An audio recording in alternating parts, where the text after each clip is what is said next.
Good morning, everyone. It's now tomorrow here on NBC. Many years ago, more years than I care to remember, I can recall my father taking me to see one of the first motion pictures that I remember going to see with my parents. The star of the motion picture was Farley Granger. He was one of the stars of it.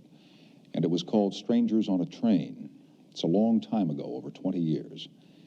And I couldn't believe at the time, and I can't believe now, that sitting across from me on the program this morning is the man who appeared on a train platform in that picture, carrying what I recall to be a bass fiddle case. His name is Alfred Hitchcock. He is a legend in his own time. I suppose he would despise that title, but he has been called that. He is a motion picture director, a television personality. And he is going to be with us for the entire program this morning, and all of us are pleased and honored that you would take time to come down here and do this with us. And I would like to begin by asking you a question that pertains to your films. I'd like not to talk with you this morning about movies, but rather about ideas. I may not be successful at that, but I'm going to attempt. All the pictures that you do scare people. Mm-hmm. What frightens you? What are you afraid of? Most things. I'm scared of policemen. I never drive a car on the theory that if you don't drive a car, you can't get a ticket. So therefore, that's absolutely true. I'm scared stiff of anything that is to do with the law. Although I'm fascinated by it, but I would hate to be involved myself. And I think I'm more scared of that kind of thing. Why? I'm a coward, I suppose. But what is there about a policeman that frightens Alfred Hitchcock, who has made so many films about what policemen do? Well, that's the thing, you see. Most people think that I am, because of the material in which I indulge, shall we say, professionally, that I must be a monster. But I'm just the opposite to that. I'm a very placid, calm individual. And I am scared of getting into any difficulties. Somebody once said to me, "What is your idea of happiness?" I said, "A clear horizon. Not even that horizon with a tiny cloud, no bigger than a man's fist. It has to be absolutely clear." Ingrid Bergman once said of me, she said, "The trouble with Hitch is that he won't have a fight." Because I walked out on her when she was bickering about something on the set. And I just walked away, and when her head was turned, she looked back and I wasn't there. May I bring you back to the policeman for just a moment? Yeah. What could a policeman do to you that would frighten you? Well, he could charge me with some offense, like parking, and then I would get a ticket, and that would scare me. I'm like the man in that old legend. I think it's called, it was a man who was supposed to pay $2. It was an old music hall sketch. Well, apparently he quarreled with the policeman. It was the fine would have been $2. And then in doing so, he hit the policeman. And now it was assault. And then from that, he was moved to the jail, and there he got into trouble with another prisoner, and he attacked him, and there was a fight, and eventually this prisoner was killed. Now he was arrested for murder, tried, and was on his way to the electric chair. And somebody said, "Why didn't you pay the $2? And a policeman is probably the only man who can come to you in the street and for no reason at all say, "Won't you come with me?" And you really don't have much choice, do you? Well, my stomach would turn over. A joke was played upon me, and I'm not kidding, it did scare me. What was the couple, Jinx Falkenberg, and what was the name of her husband? Tex. Tex McCrary. That's right. I did an interview with them, many years ago in New York, and I sat in the little studio, and there was an empty chair opposite me, and suddenly a policeman came in and sat in the chair and scared the hell out of me. He said, "May I see your license?" I said, "I don't have one." And he did it as a gag, but it worked. Well, you'd best behave tonight or we're going to call the cops. We will continue with Alfred Hitchcock after this announcement. We continue now with Alfred Hitchcock, the motion picture director. You and I have very little in common, but we have one thing. We have some Jesuit training in our background. Oh, I didn't know Yes. that you had that stigma. Do you consider that to be a stigma? No, let's call it a stigmata. Why do you say that? You know, I saw a terrible thing once, I'm not kidding, in a French magazine. And it was one of those satirical French magazines. And it was a picture of God sitting on a cloud, a bearded old gentleman. And just slowly coming up through the clouds was the figure of Christ, with hands held out and a woe-begone expression, with holes in each hand.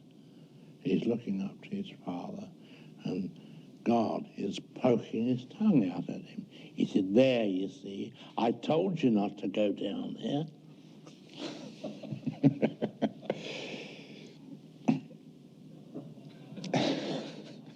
That's what he said. The only reason I brought up the thing about the Jesuits is I've never heard you, I've watched you on some of the other programs, I've never heard you talk about religion, what part it's played in your life, what part it's played in your producing or directing of motion pictures. Has it played any? I wouldn't say so, no. But I would say that the Jesuit training, I believe, gives you a sort of clarity of mind, a reasoning power, which you don't realize it while you're being taught as a young boy, but that's what they're doing to you. Did you have to take Latin? Oh, yes, sure. Me too. 8 years of it, and I could never understand why. Oh, you had to learn all Latin, the ablative absolute. Remember that. I don't go quite that far into Latin. I Oh, can really? do arma verumque cano, troie qui primus arborius oris, which are the first two lines from Virgil's Aeneid, and that's as much as I can remember. But Latin taught me English, and probably you too. Mm-hmm. Could be. Well, enough of the Jesuits. As John J. Schmitz, a candidate for the presidency, said in 1972, there is nothing wrong with the Jesuits that a good inquisition would not cure. That's what he said. Come rack, come rope.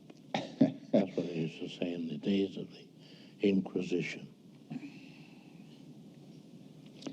In the making of motion pictures, a director is often portrayed as a violent man who screams and yells at actors and says, "Ready on stage," and waves his arms around a lot. Mm-hmm. By your own admission, you are a placid man. Are you this placid when you're at work? Well, first of all, I'll tell you an interesting thing.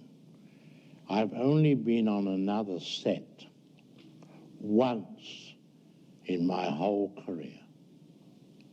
And that was when I first came to Hollywood to sign up with Selznick, and I was given a lunch at Paramount Studios and shown around the studios.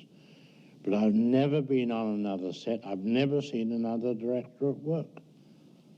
Just saw this one director. I was astonished to find he was addressing everyone through a public address system. Now, I've heard about directors and how they behave in the manner in which you describe, you see. And the only thing I could say about it was, well, it seems to me all the drama is on the set and none on the screen. They leave it right there. Yes. Now, it's been said of me that they don't know when I'm directing. Well, I don't direct, you see, because I discuss it with the actor or actress in their dressing room. What makes you angry? Not so much about your work, but about life, things that people do to each other. Stupidity Really? makes me angry. And, you know, certain things in one's work, which you get... I hate to see a scene where they're pouring wine out of the wrong bottle. All those details. It's the details that bother me. How about life? You live in the world, you read the papers, I'm certain, and you listen to the television news programs. You're in your 70s now. What do you think about the world around you? What's going on Well, in this world? it's in a great difficulty because of communication. See, communication is the reason why people get disturbed. Years and years ago, there wasn't any television, there wasn't any radio, and there were just newspapers, and they were very dull-looking newspapers. They weren't... I had a friend, an editor of the London Daily Express, who invented the new front-page layouts with headlines all over it, you know. And pictures and things. Pictures and... but the main thing was to give a big headline to every piece, you know. Mm-hmm. And...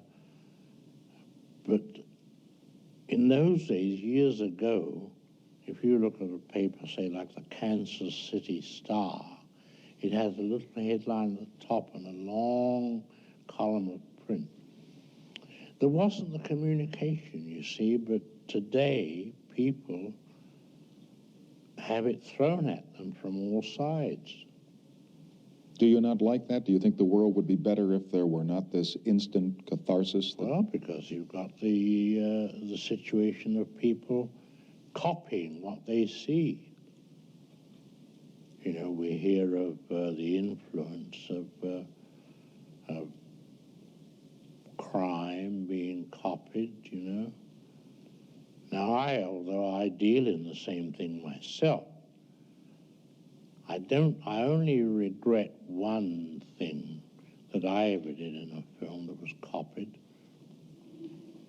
and that was Foreign Correspondent, a picture I made at the Goldwyn Studios here. I don't know whether you ever saw it. No, I did Joel not. McRae. It was called, very elaborate film, very big film. And in it, I had a big scene laid in Amsterdam with a politician, an important politician on the top step. And the whole thing was massive umbrellas, trolley cars, the center of the city. And a cameraman came along and said to the politician, "Your picture, please." You know, they had bigger cameras in those days. And he had a gun in the right hand. And he took the picture and shot the gun and assassinated this politician. And I heard it was done in Tehran 2 years later. And that you regretted? Yes, I think that was, Okay. you know, One of those things. one of those things. I wonder why it is, and I've said this before. People always copy the bad things that they see in media, whether it's on this tube or on the silver. It's the same as news. After all, bad news is news. Good news is not interesting. You'll find that in all newspapers. Only bad news. You know, all about bad men. Is interesting, but it also becomes more appealing. I have to do this. Yes, I know. Well, appealing because it's like audiences, say, watching one of my pictures and they get scared and so forth. But they feel comfortable because it's there for the grace of God. Go I. But what I meant to say was, when people see something in media that is violent or that is criminal, it has been said that there are certain minds that will go out and copy that. What I have difficulty comprehending is, if media shows something good, why don't as many people go out and emulate that? Because that doesn't give them any satisfaction. As I've just said a moment ago, they look at the man in the bad situation and they say, my God, thank God that's not me, you know. The image that you have contrived, and I'm certain you've done this carefully over the years, is one of dourness, of seriousness, of conveying an impression of mystery. Does Alfred Hitchcock ever tell jokes, or do you have a little sense of humor where you would... I would say more that way than that's the whole thing I was saying to you earlier, that people think that one is a monster and they relate me to my material that I put on the screen. Well, and you're a rather imposing gentleman. I mean, you are... I wouldn't look at it that way. I mean, because... Well, you look pretty imposing to me. So. No, I used to, and strangely enough, I don't know whether it's people have become more unsophisticated, but I used to indulge very much in practical jokes of a very high order. I used to have great pleasure from them. I remember once at Chasen's, when Dave Chasen, at the restaurant, his restaurant had a garden at the back. I gave a birthday party for my wife. And just to liven it up, I engaged from Central Casting an aristocratic old lady. Had her dressed by the studio, hair beautifully done, and sat her at the end of the table, and then disowned her. Guest arrived after, said, who's the old lady? I said, I don't know, I'm trying to find out. The only person in the secret was my wife and Dave Chasen. And every person arrived and they looked around and said, out there. I said, yes. I said, who's the old lady? I said, I don't know. I went to find out from Dave Chasen. When he comes, I'll send him over. So Chasen came back and came out eventually, and I said, Dave, who's this old lady sitting at the back, at the end of the table there, back of the garden? I'll go and see. So he went and he bent over her, said apparently a few words, and came back. He said, she says she's with Mr. Hitchcock's party. I said, it's nonsense. I've never seen a woman before in my life. And I hadn't. So she sat there the whole evening and got stiff in the bargain and bewildered everyone. She didn't... Well, it's that sort of joke that amuses me. I once gave a dinner in London, and I had 2 or 3 important guests. I had Gertrude Lawrence, Sir Gerald du Maurier, that's the father of Daphne du Maurier, who was the leading actor on the London stage at the time, 2 or 3 other people, and all the dinner was blue. Everything you ate was blue. You mean the food? The food. But celery, carrots, all that stuff? Everything. The soup was blue. The trout was blue. Chicken was blue. Really. And we told Gerald du Maurier that it was going to be a fancy dress. So he came as a Scotsman. And nobody else was, you know. And we got him in some different clothes later. Well, those sort of jokes I used to enjoy. You know, talking about bringing someone in and telling them it's going to be fancy dress, and then it's just the opposite. It reminds me of the man invited to a nudist party. He arrived, and the woman, he showed him into a room, all piled up with the people's clothes, and said, well, see, I undressed and was completely nude, and entered the living room, and everybody was dressed. Not a horrible joke. I wouldn't perpetrate that one on anyone. You don't do that sort of thing. No, not that way. I want you to introduce America, for those people who haven't heard it yet, to something that we talked about on one occasion some time ago, rhyming slang. Rhyming slang. Remember when you asked me if I knew how the raspberry got its name? Well, yes. Well, that's a vulgar one, so we won't go into that. Well, rhyming slang really goes back to almost nearly to Elizabethan days. It goes back very, very early. It's a jargon used by traders so they can communicate with each other without the customer understanding.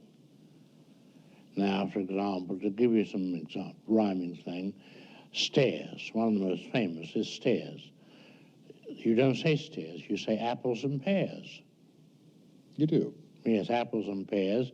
And then with the usage, the rhyme gets lost. Going up to bed, Uncle Ned. The wife is called the trouble and strife. Sister is skin and blister. So that going up the apples and pears... Going up the apples, you say. Oh, you do the whole thing? No, usage is such that the rhyme gets left off. But if I said going up the apples and pears to see my skin and blister would be going up the stairs to see my sister. And what merchants would you use this so that customers would not know what they were talking about? Yeah, that was the origin of it way back. And, there are many examples, you know. I suppose, that's the nose. Mince pies are the eyes. North and south for mouth. And German bands. I had an actress once say to me in London, she said, half a cock while I lemon my Germans, would you? I beg your pardon? She said, half a cock while I lemon my Germans. She wanted to go to the toilet, which in polite English is, I'm going to wash my hands. Half a cock linnet, that's minute, while I lemon squash, which is wash, my hands, which are German bands. In those days, in Victorian times, I had these little German bands on street corners, you know, with a man with a hat. Is this used anymore in England? Oh, all the time, yes. You're kidding me? Yes. I remember walking on the set one day and the chief electrician said to me, "Hi, Governor, nice pair of almonds you've got on." Nice pair of which? Almonds. Well, there's a sweetmeat in England called Almond Rock.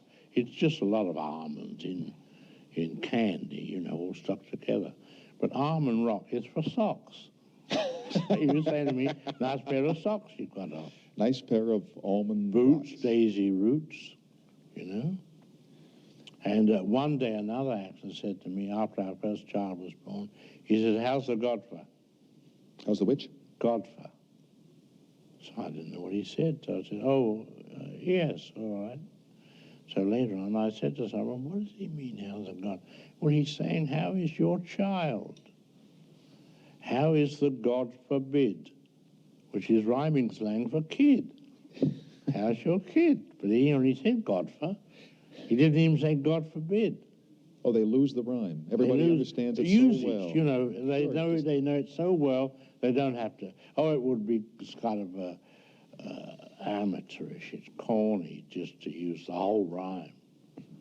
Well, then we can let the whole country spend all night wondering how the raspberries really got its name. Now, we will not tell, because it would be corny to give the rhyme, wouldn't it? No, raspberry is raspberry tart, that's all. Yes, sir. But that's said seriously. No humor about it at all. We're still on rhyming slang. No, this is not rhyming. This is the use is the way things with the meaning get into the language. All right. What would you not do in a movie that you were making? Today they put everything on the screen. These X-rated pictures, there's nothing left to the imagination insofar as morality is concerned. There are very violent pictures made where horrible things are done to the human body. What wouldn't you do? What turns you off in making Well, what turns me off are what I call all-in wrestling matches in bed. You see that all the time, you know, it's a cliche. You know, they shoot past the man's shoulder, leaning over the girl in bed, and, you know, but it's just unnecessary. I think it's cheap and vulgar. But you're not against the use of nudity in motion pictures. You use some frenzy. No, I used it in the last picture, but very sparingly. The picture I made, Frenzy, I had to show nudity a couple of times, but it was very important to the scene to show these couple of cuts anyway. But normally, just showing it just for the sake of showing it, I think is bad taste and unnecessary. And that you would not do No. in a picture. Anything else? Is there anything violent that you wouldn't put in a picture? Well, you see, I've never made movies about professional criminals or cops. If you'll notice, if you look back over the films that I've made, generally speaking, they're about ordinary people in bizarre situations. That's the whole essence. The movie I made, like North by Northwest, Cary Grant, it's an ordinary businessman, gets mistaken for a spy. And of course he goes through the most bizarre experiences. Well, it enables the audience to identify themselves much more closely with the individual. They can't identify themselves with a cop. They look at it objectively. They can't identify themselves necessarily with a criminal unless there's an intense interest, such as there was in the mafia, in the Godfather. That's a different thing. That's, a thing they look at objectively. But I've always gone for average man, the ordinary individual, going through extraordinary experience. Is that the basic theme that you look for if you're looking for a story to film? Whether I want to or not, I seem to gravitate toward that. As a matter of fact, I'm doing preparing a script now with Mr. Ernie Lehman, and we're working on a story which shows an innocent couple getting involved in very important abductions of people, kidnapping. I know nothing about it. What is the name of that?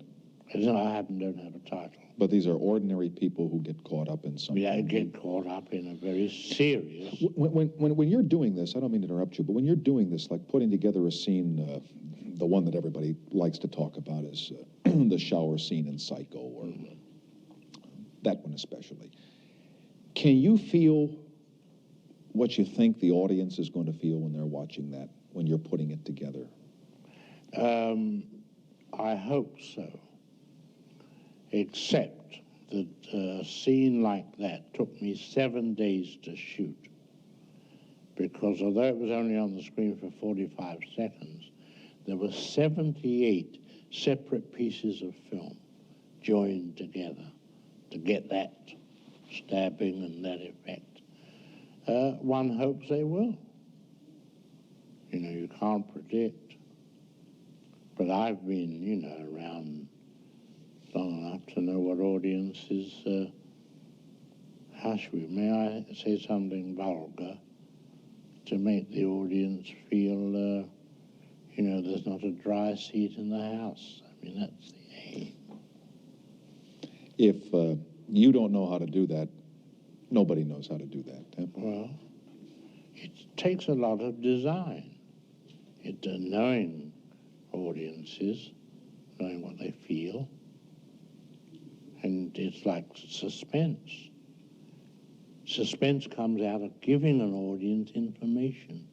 You see so many films, they call them mystery films. I never make mystery films because... No, we know. Because if the audience don't know, how can they emote?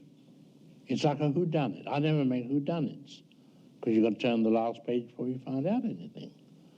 So a whodunit, from an audience point of view, is an intellectual exercise, like a crossword puzzle or an anagram. You're wondering which of the 5 people. So there's no emotion. It's just calculation. But suspense is very different. You tell the audience that there's a bomb under that chair and will go off in 5 minutes. And make them wait. That's right. We have a little bomb that's going to go off here from The sponsors or the commercial? Yeah. And then Make it a profitable bomb. No, not at this time of the morning, sir. We'll continue after these public service messages. In the last segment, you said you were in preparation of a picture now, and again, how long will you keep making movies? There are fellows who retire from your craft at 45 and 50 years old, figuring that they've made all the pictures they want to make or they've said all they want to say. But you're still going. I still will go on. I have no reason to stop. I've got many more pictures to make. But talking of stories one would like to make, we were talking about that earlier, while the commercial was amusing our audience. The story Well, you left them without dry seats, so they had to do something to take care of that. One of the stories I wanted to do for our television show was a famous story by Lord Dunsany, an English poet. It's a classic story. A man and his wife moved into a village, I think it was laid in England, moved into the village, and they rented a house and a garden. And the man asked the landlord if he could cut down 12 larch trees which were surrounding the house. And he got permission to do that. Well, they lived there for, I think about a year or two, or maybe not quite as long as that. And the wife was missing. And people asked him where was his wife, and he said, well, she's gone away or something, pretext. But gossip, as it does in all villages, increased to a point where he wasn't really believed. He wasn't given satisfactory answers as to whereabouts of his wife. So the police moved in, and they began to ask him questions. Well, eventually, the search for the wife got so intense that the police practically accused him of murdering her. But they had no evidence, no body. They were digging up his garden in search of this woman, and finally gave it all up. And the case was closed. But it so happened a university professor took an interest in the case, and he visited this village and made some inquiries around. And finally, in the local inn, he found a traveling salesman who traveled selling like ketchup, relish, that you have with meat, you know, like A1, whatever the names of these things are. And the traveling salesman said, you know, a peculiar thing happened the other day. I was visiting the general store, and the lady who runs it told me that something struck her as being rather peculiar.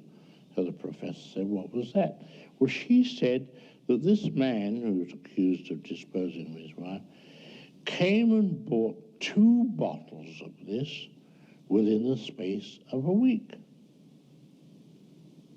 And she said, that's totally unusual, because one bottle usually lasts a person 2 or 3 weeks. So the professor said, now I know the end of the story. That's all the story is. You're going to leave. Wait a minute. Listen. Somebody said, why did he want to cut down the 12 larch trees? I said, that was to give himself an appetite.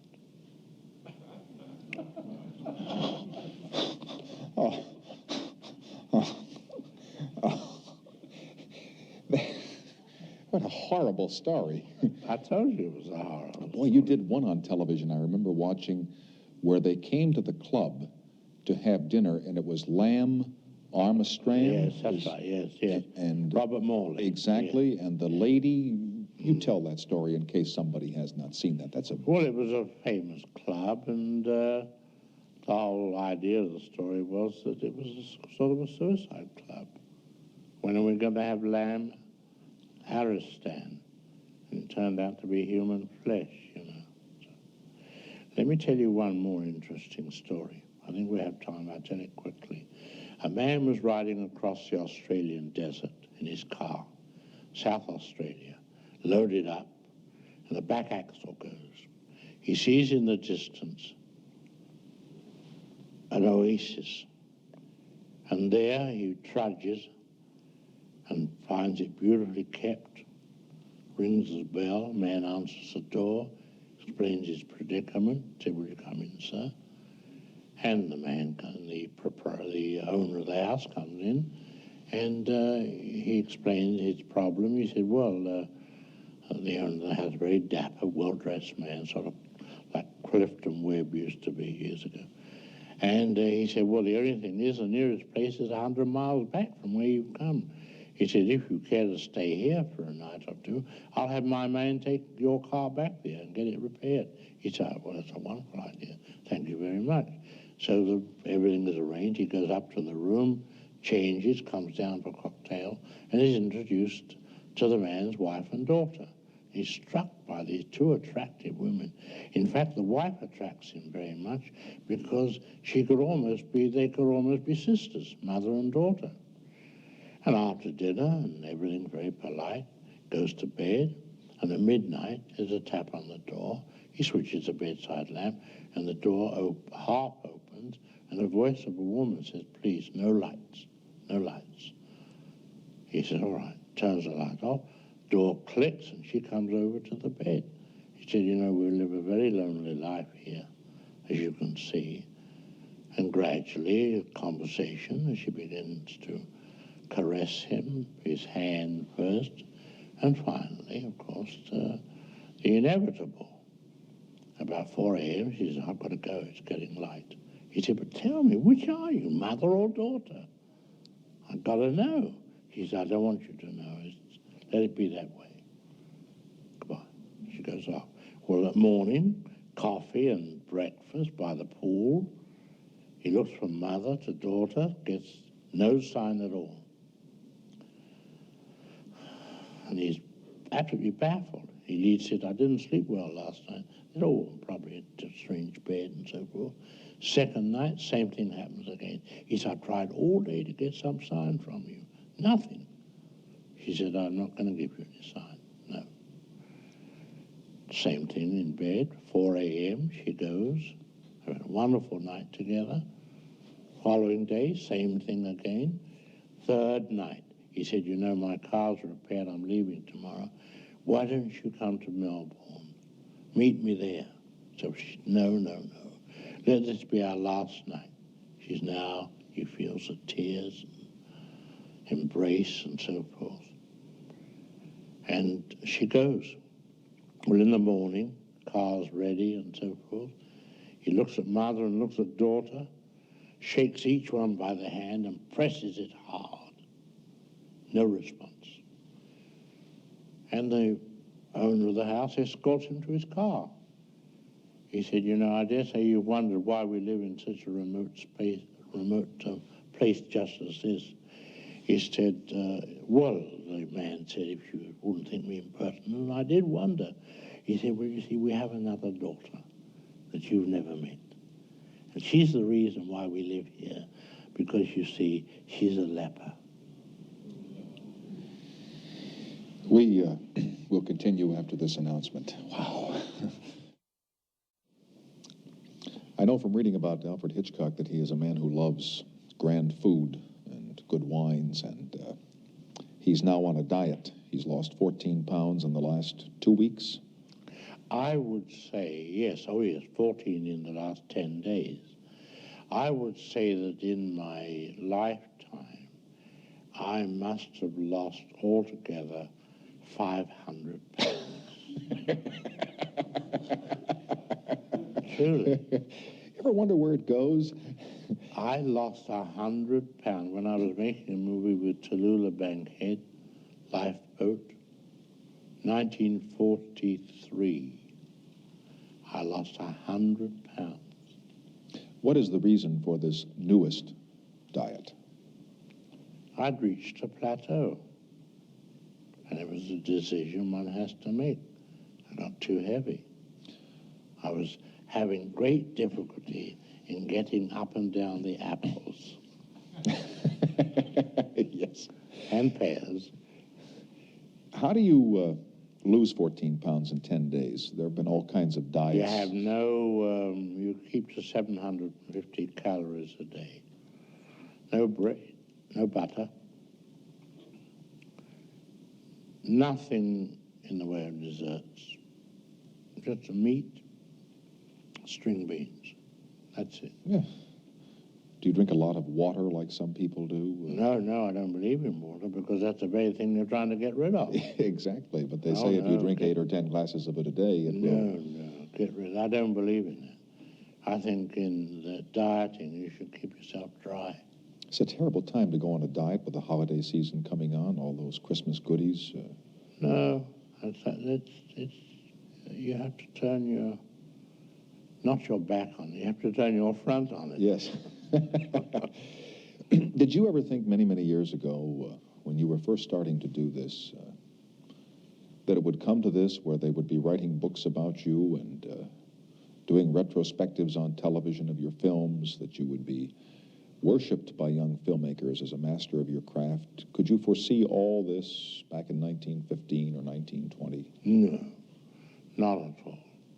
I think the most gratifying thing that I enjoy about one's job is being able to appeal to world audiences, the Japanese. See, I can walk down the Ginza in Tokyo and be recognized. They know you, yes. In Japan, they know me. And that's the most gratifying thing. And it comes through one's work, not through one's publicity agent or what have you. Same in Germany. I'll never forget, we crossed the frontier once at Metz, entering France. And the gendarme put his head in the window and said, "Ah, Hitchcock." And then we had to wait, and he went inside and brought out all the other officers and gave them all autographs. Now listen, I'm not an actor or anything like that. This is very All flattering. directors are actors. What? All directors are performers. I'm not. Actors. Oh, you appear I in would your never movies. sink so low as to be an actor. Do you mean that when you were on the television series that's still running, that when you came on and said good evening, that was not carefully put together? No, that's just dignified introductions. You know, to be an actor, it's, you know, I've called them cattle for years. And they for still 30 keep, years, I call all actors cattle. And they still keep coming back to the barn, don't they? I remember Tyrone Power's wife, when he was alive, she said to him, "Why do you call my husband cattle?" I said, "Well, he's nice cattle." We'll do a nice little interruption here, and then we'll continue and say goodnight to our special guest this time, Alfred Hitchcock. This whole hour has gone by faster than any of us had hoped, and all of us on the program are indebted to Alfred Hitchcock for coming here this time and sharing with us some stories not only about films, but about how he feels and what he is afraid of. I trust you have some word of reassurance. Just that the leprosy, I want to assure you, is not contagious, although I think leprosy would be a nice name for a girl. Have a great day from all of us on the late shift in California.